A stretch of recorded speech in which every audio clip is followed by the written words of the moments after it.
Welcome. In this Simply Acted demo video today, we're going to review managing the privileges for users within your practice. Okay, I'm back on the main provider user management screen again, and now let's look at privileging functionality within the application. Just a basic look at this dashboard, I can see Dr. Green here has multiple privileges assigned to his user, and I can see under Dr. Woodson and the hygienist Tracy Brown, they have no privileges. Let's click into Dr. Green. In his user detail screen, I can see those same privileges. If I click into edit and scroll down to the bottom, this is where I can make changes to privileges. I can add, remove whatever I deem appropriate. And next I'm going to talk a little bit about what each of these privileges means within the function of the app. Okay, let's take a deeper look at each one of these privileges and what they mean in the application. The first one we'll look at is billing and insurance.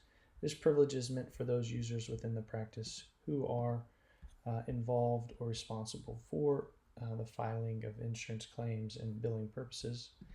And the pertinence of that privilege is that not everybody has access to certain sensitive pieces of data. For instance, the Social Security number is hidden except for the last four. For all those users except those who have the billing and insurance privileges. Anybody with the billing and insurance privileges can click on the social at any time, view and use the entire social as needed. Click on it again to hide everything but the last four. This is a data security topic related to HIPAA, and what this means is only people in the practice who have a need for certain pieces of sensitive data like the Social Security number should have access to that. Others within the practice who don't have those privileges have no need to be viewing a patient's Social Security number, for instance. The next privilege we're going to take a deeper look at is administrator privileges. So administrative privileges give a user access to, number one, this administrative settings section in general. So for users who have that privilege, when they go to their profile, they'll see this admin settings button, which they can click into, and again, view, edit, manage the administrative sections of the app. One additional feature that users with admin privileges have is certain notifications. So we see in our notification panel here, which for this practice, which is a new practice, is empty. Certain notifications will go to only admin users. So if I click into a different practice, click to the dashboard. Up at the right hand corner, I see that there's 21 unread notifications for this particular user. If I click into that, I see notifications of different kinds, but if I scroll down, I see an unread notification here for an internal practice match. We'll learn more about this later, but this notification goes to any user with admin privileges, and then that potential match can be managed, which again, we'll learn about in a future admin settings video where we look at internal practice management. Okay, the next privilege we're going to look at is this third privilege, patient-initiated connection request management. Long phrase. What it means is patients have the ability to send your practice invitations to connect to their patient record. And when that happens, any user within your practice who's been given this privilege will get a notification to their notifications panel. They can review that invitation to connect and act on that invitation to connect by either accepting or rejecting that connection request. And we'll take a look at that real briefly here. I'm going to switch over to the patient app. This is patient John S. Within his healthcare providers tab, he can invite Southern Oral Surgery to connect.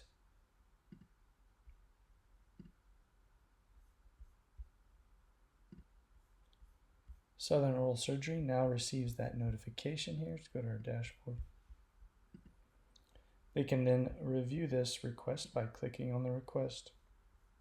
And if there's any patients within the practice that the system feels could be a possible match to this patient who's requesting the link, those predictions will be shown here.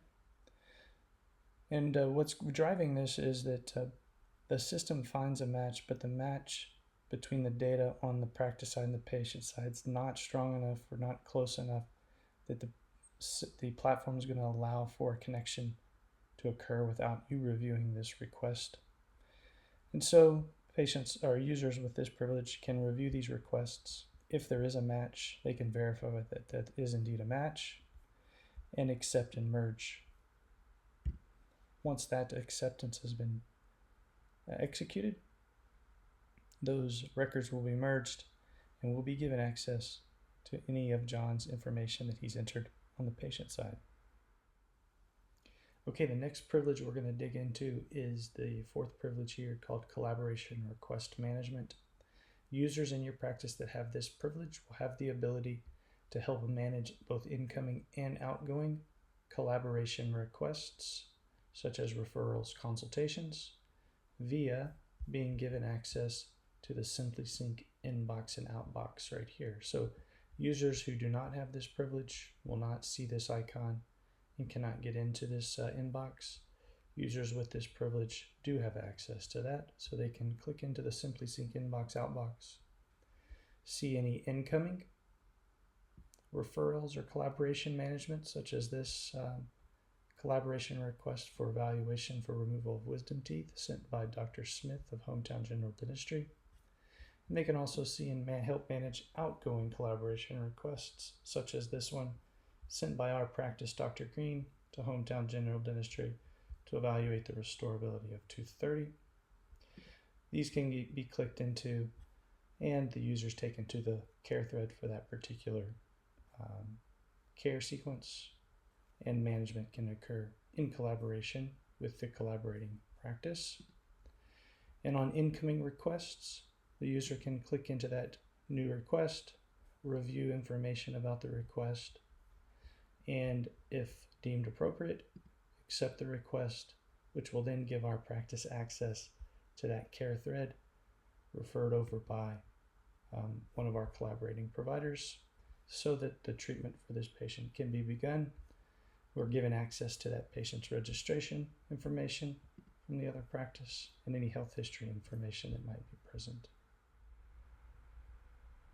Okay, the next privilege we're going to review is this last privilege, Collaboration Communications Privileges.